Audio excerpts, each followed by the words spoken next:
Hey y'all, welcome back. Jeremy, editor at shootingnewsweekly.com, out here at Copperhead Creek Shooting Club with the SIG Cross-Magnum Sawtooth in 7mm PRC. This is an awesome, lightweight tactical hunting rifle and long-range shooting rifle with a 24-inch barrel chambered in that great 7mm PRC cartridge, which is a long-action cartridge. Large case size, shooting super high ballistic coefficient, 7mm projectiles. I've got some Hornady Precision Hunter with me today, and according to the box, this guy's doing 3,000 feet per second with a 175 grain ELDX with a G1 ballistic coefficient of 0.689. Pretty freaking awesome.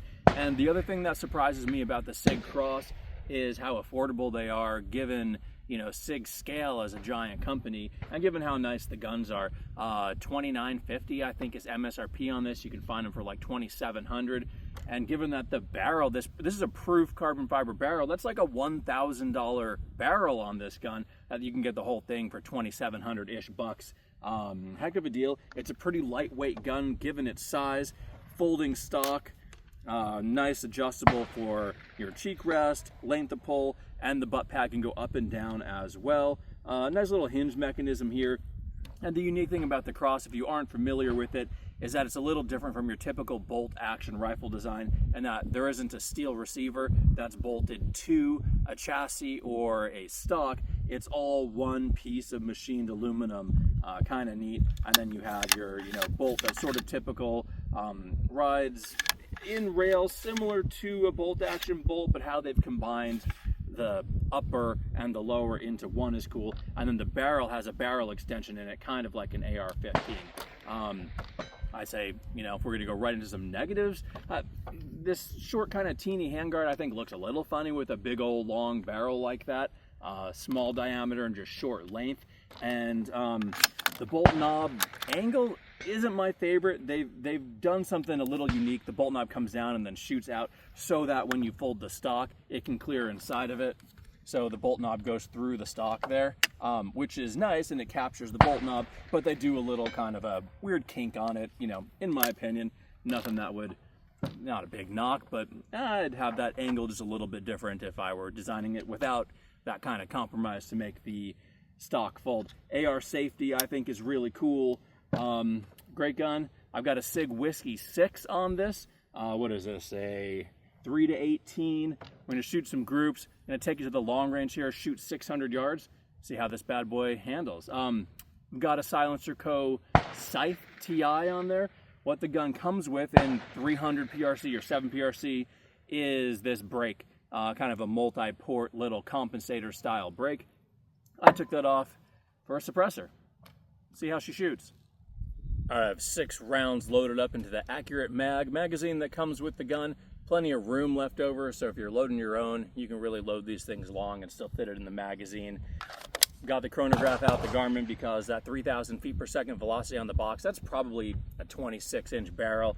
With the 24 and whatnot, we'll see. I'm gonna take it to the long range, so I really wanna have an accurate velocity on this. And I just bore sighted it. I took the bolt out, I looked down the barrel, got it right in the center of the paper, looking through the bore of the barrel, and then I looked at where the scope was, and the scope was super low. So this is as it shipped, it hasn't been sighted in. I'm gonna aim at the very bottom of the paper. If I got my bore sighting right, I think I'm gonna hit at the top, hopefully be on paper at 100, see what's going on here, right? And then we'll adjust from there. All right, AR safety, got a 2-stage trigger. That second stage is super light and crisp.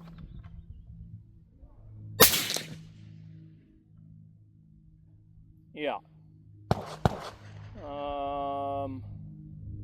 It's hitting about 8 inches high where the scope is. So I'm just gonna dial down 8, we're at 15. Gonna dial to 7. All right, shoot this bad boy for a group. Oh, and we're at 2841 feet per second on that.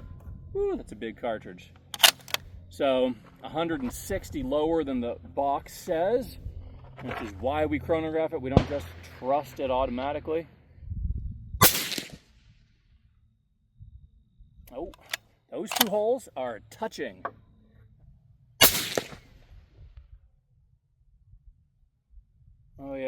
All right, we always shoot 5-shot groups, but for the purposes of this video, we got 2856. Let's walk down there and see what that 3-shot group looks like. Now Dan is sick, so he's not here today, filming all by myself, and he's always the one who has the targets, and he's always the one who has the staple gun. So let me show you what I did. Thankfully, I had a target back in my van, but I did not have a staple gun. So you're gonna like this. All right, here we go with the target. That was the first shot. Well, that was the first shot where I was aiming literally at the bottom edge of the paper, and we were 8 inches, and then I dialed, and here we are. So that's not bad at all. We got the first 2 touching, third one a little high left. I'm gonna shoot some more groups, and I'll show you at the end. I'm gonna dial this in too. And then I've got some keys holding this in. I found a bullet here on the ground. A bullet, just fired bullet. Shove that guy in. That's the keychain that was holding the keys together. So that's how my target's attached. The gun sounds super good, by the way. That Scythe TI is compact, although, you know, 24 inches of barrel plus a suppressor. You've got a pretty long package, but thanks to that long barrel, that's really helping with the suppression, and that silencer sounds great. I mean, it's really efficient, it's really quiet, and even with all that powder behind the 7 PRC, this is very quiet, very comfortable to shoot. I dig it. All right, 5 rounds loaded up to shoot a group. Dialed 1 inch up and 1.5 inches right or whatever. Man, my rear rest, my bag, it's in the case that I took to Africa. So doing some makeshift stuff here, should work all right. Nice, all 3 of those are in the same hole. I mean, it is one ragged hole. I'm gonna give it a second just to let that suppressor cool a little bit. This round, there's a lot of powder. I can tell it's heating up because I can see mirage. Even though I'm outside, I got heat mirage coming off that thing pretty good. I can see it just staring at that bad boy. So fast forward just a couple minutes. We were 28.08 on that shot. I've got a max of 28.56 and a minimum of 28.08. That's not super tight on the velocity. I'll give you the stats when we're all done with these rounds, but they're going through the same hole, so can't argue about that. Quick PSA, I gotta tell you, if you don't have a suppressor, it's time, man. ATF wait times for E4M4s are like a week now on average, super fast. Silencer shop makes it easier than anyone else in the industry. The guns are quieter, obviously, but there's no blast, there's no concussion, cuts down on recoil by 50–60%, and it typically makes a gun a little more accurate. Just that kind of weight at the end of the barrel smooths out the harmonics in most cases. Plus the blast concussion makes it easier for the shooter to be accurate. And I usually see a velocity bump of 1 to 3% depending on the gun. So shoot suppress, contact silencer shop, it's time.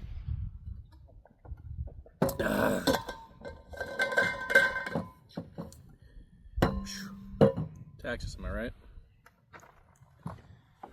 Here we go. Let's keep this rolling. The thing about 5-shot groups, you know, I can always screw it up. I usually do.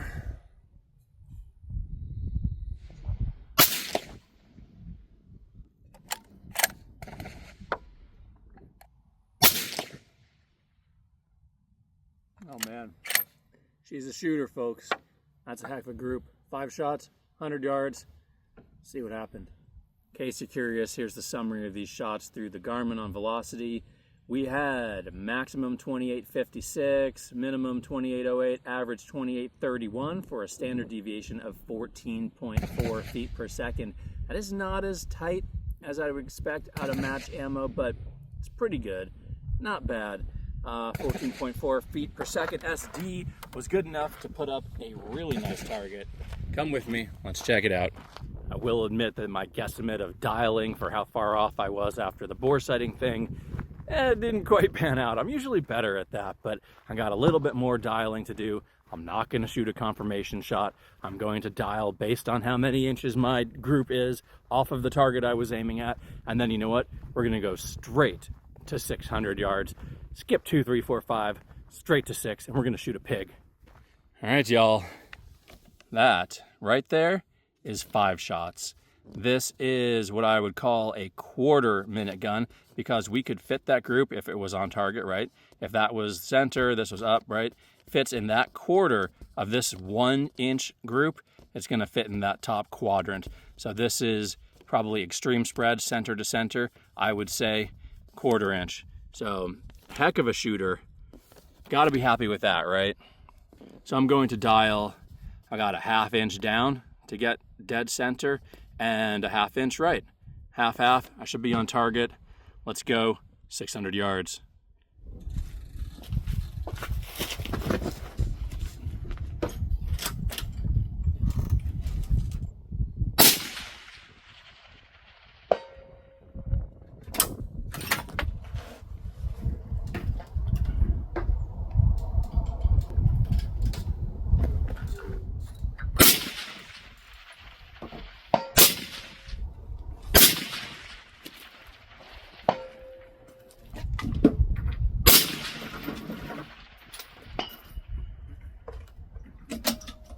Whoops, I was on the long range there, other people around, and I forgot to do an outro for the video. Thanks, y'all, for watching. If you made it to the end, this is a long video for us.